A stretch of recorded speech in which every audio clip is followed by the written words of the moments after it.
आज हम आप सभी के समक्ष संस्कृत की सबसे छोटी इकाई वर्ण को लेकर के उपस्थित हुए हैं। बच्चों, आपने कभी ये सोचा है कि वर्ण क्या है या वर्ण किसको कहते हैं? तो संस्कृत में जिनको आप अक्षर कहते हैं, छोटे में आप लोगों ने अक्षर पढ़े होंगे, का, खा, गा, घा। तो जिनको आप अक्षर कहते हैं उन्हीं को संस्कृत में वर्ण कहा जाता है। कहते हैं कि जैसे कोई भी आवाज होती है या कोई भी ध्वनि होती है तो उसका कोई स्वरूप नहीं होता। जैसे कोई पत्थर गिर गया, उसकी ध्वनि आई, या मैंने ये पेन पटक दिया, इसकी ध्वनि आई, या आ बा छोटा बच्चा है वो भी कोई ना कोई ध्वनि निकालता है। तो उसका सही स्वरूप को जो परिमार्जित कर दे उसी को वर्ण कहा जाता है। कहते हैं ध्वनि को परिमार्जित करने के लिए या ध्वनि को स्पष्ट रूप से व्यक्त करने के लिए जिन प्रतीकों की हम सहायता लेते हैं, या ये कहा जाए कि जिन प्रतीकों का हम प्रयोग करते हैं, वही वर्ण है। कहते हैं वर्ण जो होते हैं वो दो प्रकार के होते हैं, स्वर और व्यंजन। स्वर व्यंजन आपने बचपन से पढ़ा ही होगा। आ से यहाँ तक स्वर हैं और का से ज्ञा तक जितने भी वर्ण आते हैं वो सब भी व्यंजन की श्रेणी में रखे जाते हैं। स्वर को हम संस्कृत में अच भी कहते हैं। कल मैंने अपने एक छोटे से वीडियो में आप लोगों को बताया था कि स्वर को अच क्यों कहा जाता है। और व्यंजन को हम हल कहते हैं, इसको भी कल मैंने आपसे स्पष्ट करने की कोशिश की थी। कहते हैं कि कभी कभी कहा जाता है कि स्वर केवल 9 है और कोई कहता है कि स्वर 13 है। यह बड़ी भ्रमात्मक स्थिति उत्पन्न हो जाती है। इससे बच्चे बड़े कंफ्यूज हो जाते हैं परीक्षा टाइम में कि हम स्वर कितने लिखें, 9 लिखें कि 13 लिखें। तो कहते हैं कि जो कल हमने 4 शुरू के माहेश्वर सूत्र थे, आ ई ऊण रील रीक ए ऊंग ऐ औ च, इनमें जो प्रारंभ के 4 वर्ण हैं इनको हम मूल स्वर कहते हैं या मूल वर्ण कहते हैं। आप देख सकते हैं मैंने इसमें थोड़ा लिखा भी है, आ ई ऊ री। ये जो 4 वर्ण हैं ये आपके मूल हैं और ये जो आपके 5 वर्ण हैं इनको हम संयुक्त वर्ण कहते हैं या संयुक्त स्वर भी कहा जा सकता है। कहते हैं कि स्वर और व्यंजन क्या है, पहले हम इनको ही समझ लेते हैं। कहते हैं कि जो स्वर होते हैं, शुद्ध सामान्य भाषा में अगर हम आपको बताएं तो जो स्वर होते हैं वे स्वतंत्र हैं।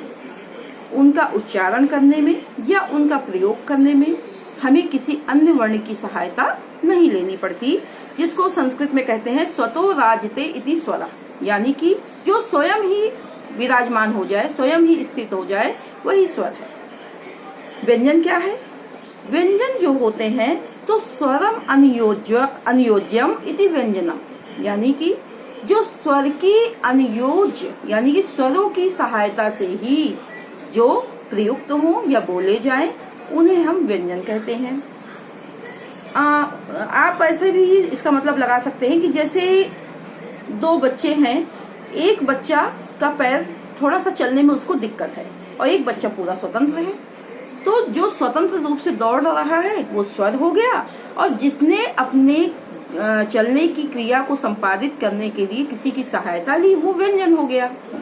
तो इस प्रकार स्वर और व्यंजन आपको समझ में आए होंगे, ऐसा मैं उम्मीद करती हूँ। क्लियर? इसके बाद अच प्रत्याहार। कहते हैं जो कल हमने 14 माहेश्वर सूत्र पढ़े थे उनसे ही हमारे संस्कृत में 42 प्रत्याहारों की रचना हुई है। कहते हैं कि जो स्वर को अच कहते हैं तो आ ई ऊण के आ से लेकर के अयौज के चा तक जितने भी बीच में वर्ण हैं ये सारे स्वर हैं, इसीलिए इनको हम अच कहते हैं। हल क्यों कहते हैं व्यंजन को? तो हैवरट के हा से लेकर के हल के ला तक जितने भी व्यंजन हैं इनको अगर आप देखेंगे जितने भी वर्ण आ रहे हैं वो सारे व्यंजन हैं, इसलिए हम इनको हल कहते हैं। संस्कृत में अगर कोई वर्ण हलंत है, हलंत का मतलब समझते हैं, जरा मैं लिख के आपको दिखा दूं। हलंत का मतलब जैसे हम लोग लिखते हैं रामम, या आपने पढ़ा होगा फलम, ठीक है। तो जिस वर्ण के नीचे ऐसा निशान, ऐसा चिन्ह लगा हो, इसको हम हलंत वर्ण कहते हैं, ठीक है। और जो हलंत वर्ण होता है उसका कोई भी अस्तित्व नहीं होता है। क्यों नहीं होता? क्योंकि उसका हम लिख तो सकते हैं लेकिन उसका उच्चारण हम नहीं कर सकते हैं। उसका उच्चारण करने में हमें हमेशा स्वर की सहायता लेनी पड़ती है। तो इस आधार पर अगर हम देखें महर्षि पाणिनि के अनुसार, नहीं पहले हम देखते हैं माहेश्वर सूत्र के अनुसार। अगर हम माहेश्वर सूत्र के अनुसार देखते हैं तो आपके स्वर 9 हैं। कैसे 9 हैं? अच प्रत्याहार के हिसाब से। कल मैंने आप लोगों को बताया था ये अच प्रत्याहार आपका इधर से इधर तक है। आ ई ऊण रील रीक ए ओंग ए औच, यानी कि जो हलंत वर्ण है पहले हम इनको अलग कर देते हैं, तो इनकी कोई भी महत्व इनका नहीं है। अब इनको हटा करके अगर हम वर्ण गिनते हैं तो देखते हैं कितने आ रहे हैं। 1 2 3 4 5 6 7 8 9। तो इस आधार पे अगर हम माहेश्वर सूत्र के आधार पर स्वर की संख्या लिखेंगे तो उनको हम 9 लिखेंगे। लेकिन महर्षि पाणिनि की ने अपनी ग्रंथ में एक सूत्र दिया है अस्य चौ, यानी कि ये सूत्र कहता है कि जो हमारे प्रारंभ के 4 वर्ण हैं, यानी कि ये आ ई उ री, जब हम इनके दीर्घ स्वरूप को धारण कर लेते हैं, यानी कि इनका बड़ा आ का दीर्घ होगा बड़ा, ई का दीर्घ होगा बड़ी ई, ऊ का दीर्घ होगा बड़ा ऊ, और री का दीर्घ होगा बड़ी री।